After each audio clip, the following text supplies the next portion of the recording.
Bonjour à toutes et à tous, bienvenue dans le podcast La Sueur. Salut Big Rusty, on va parler de Belal Muhammad contre Gilbert Burns. Un combat qui était là pour sauver la carte, sauver l'attrait de cette UFC 288.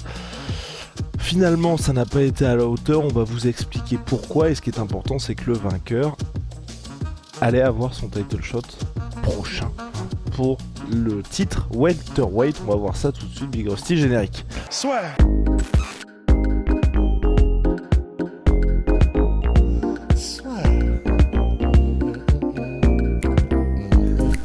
Paris sur le MMA avec Unibet. Quelle sera l'issue du combat? Une soumission? Un KO? Paris sur les meilleures cotes avec Unibet. Bon, Belal Muhammad contre Gilbert Burns, j'ai pas aimé. J'ai pas kiffé du tout. On pouvait s'attendre à une blessure à la cheville de Belal Muhammad puisqu'il était apparu un petit peu boitillant lors du face-off, plus lors des photos. On n'a pas vu ça du tout. C'est plutôt du côté de Gilbert Burns visiblement que monsieur était atteint à l'épaule selon toute vraisemblance, épaule gauche, Big Rusty, et malheureusement il n'a pas été actif du tout, Gilbert Burns, ce qui donne un combat un petit peu bizarre parce que d'un côté on a quelqu'un qui est clairement sur le reculoir, en tout cas qu'on a salement sous le pied, et puis même qui paraît complètement éteint entre les rounds, qui ne sait même plus à quel round il est quand il parle à son corner en la personne de Gilbert Burns, et du côté Belal Muhammad, tu vois, qui a eu un super game plan. Mais je me dis, profite du fait que le gars face à toi soit atteint et que tu le vois. Faut dire, tout le monde a vu qu'on n'avait pas le Gilbert Burns habituel. Ouais, c'est sûr. Après, c'est vrai qu'on a lancé le générique. Je me souviens plus. Pardon. Après, c'est vrai que c'est frustrant de la part de Belal, mais d'un autre côté, faire une Sean Brady contre Gilbert Burns, c'est quand même pas la même. Et même s'il a qu'un bras droit, Burns reste très dangereux. Donc, je peux comprendre en vrai. Que Belal n'ait pas non plus poussé la machine. C'est juste qu'effectivement, dans l'optique de marquer les esprits pour un title shot, c'est quand même mieux, certes, de vouloir finir.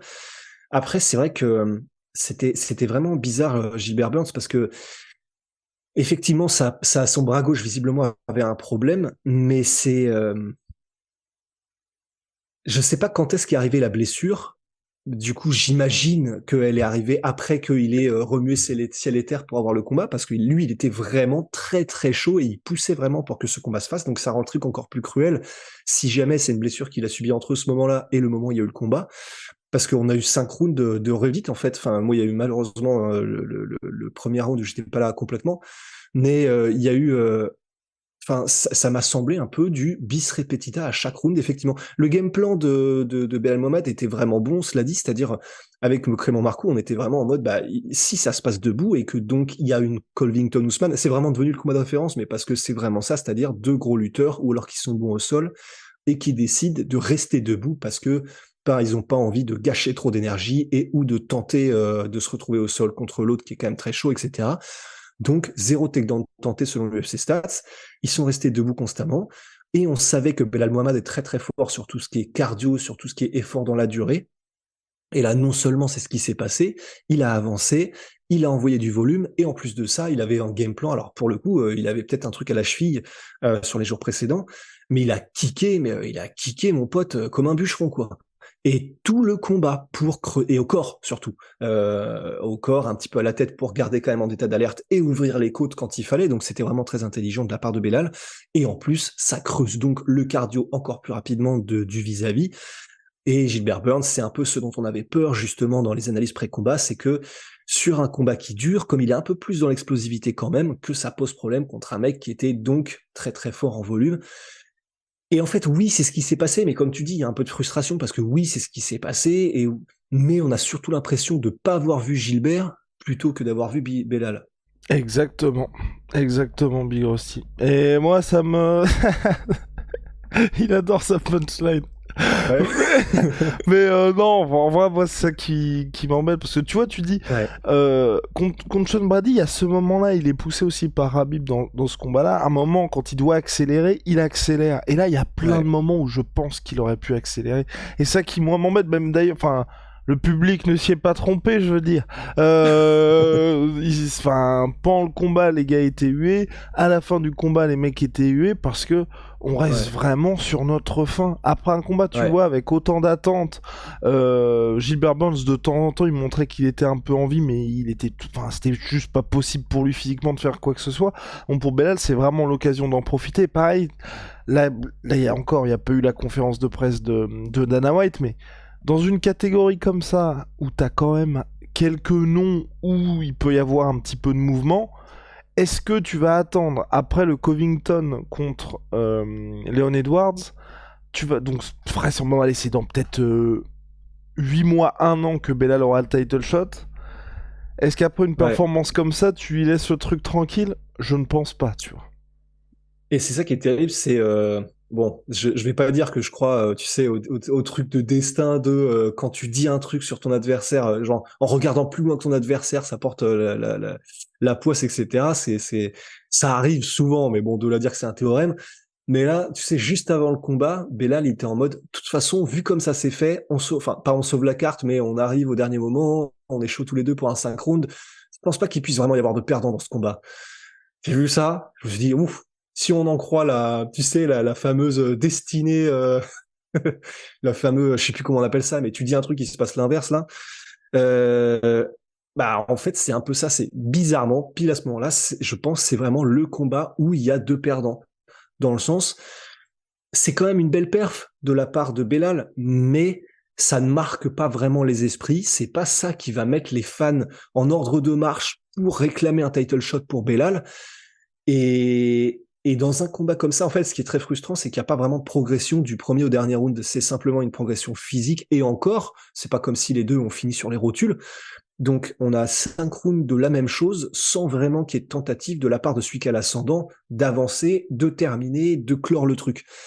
Donc, ouais, bah, il se trouve que justement, j'ai l'impression que là, il va nécessiter, je pense, et c'est pas que c'est pas juste, mais il vient de battre Gilbert Burns quand même, et de manière claire. Donc, sur le papier, il devrait avoir un title shot et que ce soit cimenté, etc. Il est sur un énorme run.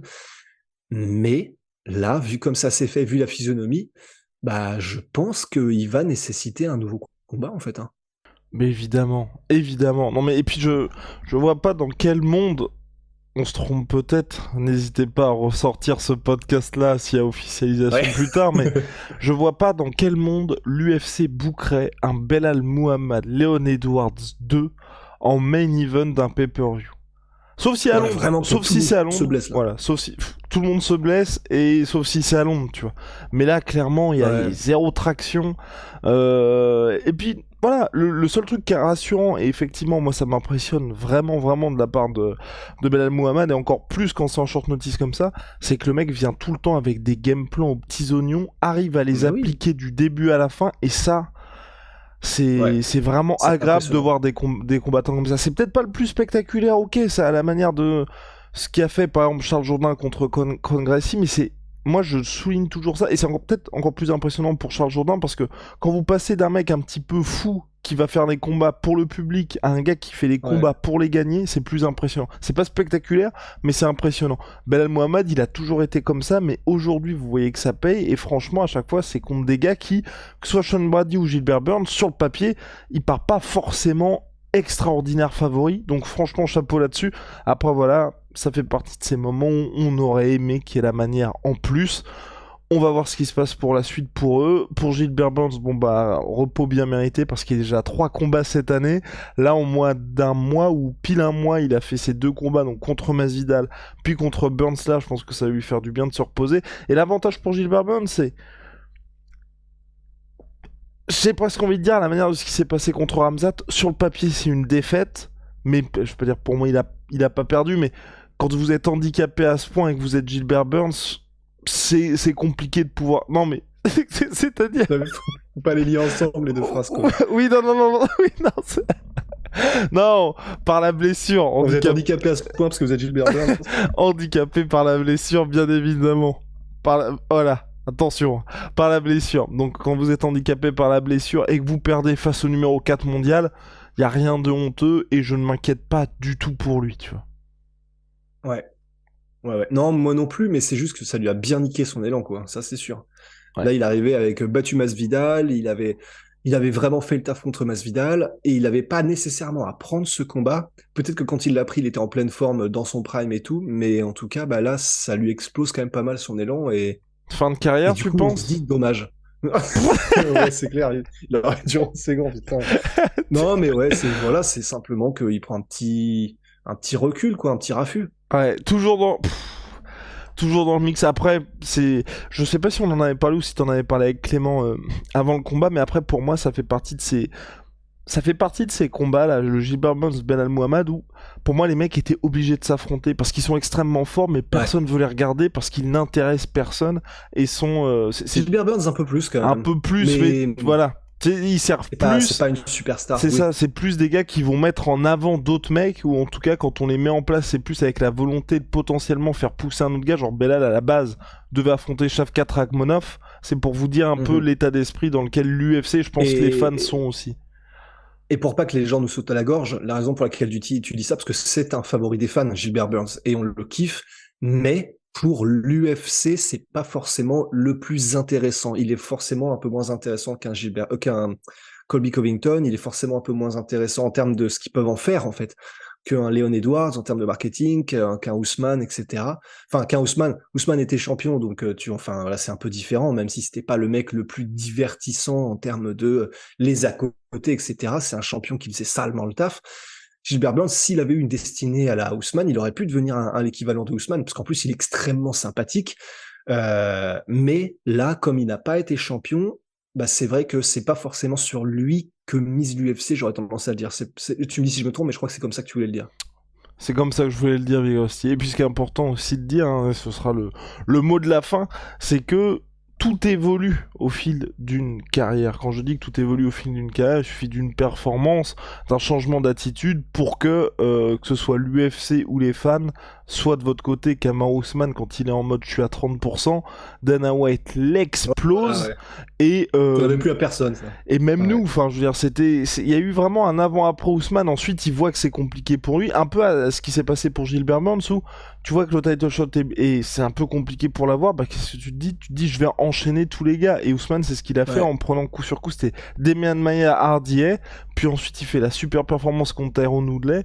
Et là, il y a eu un gros changement parce que les gens ils se sont dit, ok, c'est pas juste un lutteur le gars. Et première défense de ceinture, il l'a fait de manière brillante contre Colby Covington avec un combat qui est allez, peut-être entrer dans l'histoire de l'UFC parce que c'était vraiment une dinguerie. Donc voilà, et aujourd'hui Ousmane il est ce qu'il est, mais voilà, il y a eu cette évolution là, donc c'est important aussi de le dire.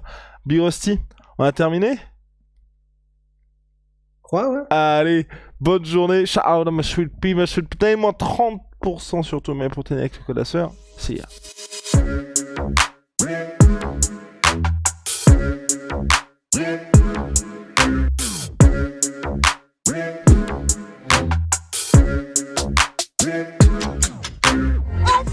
Come and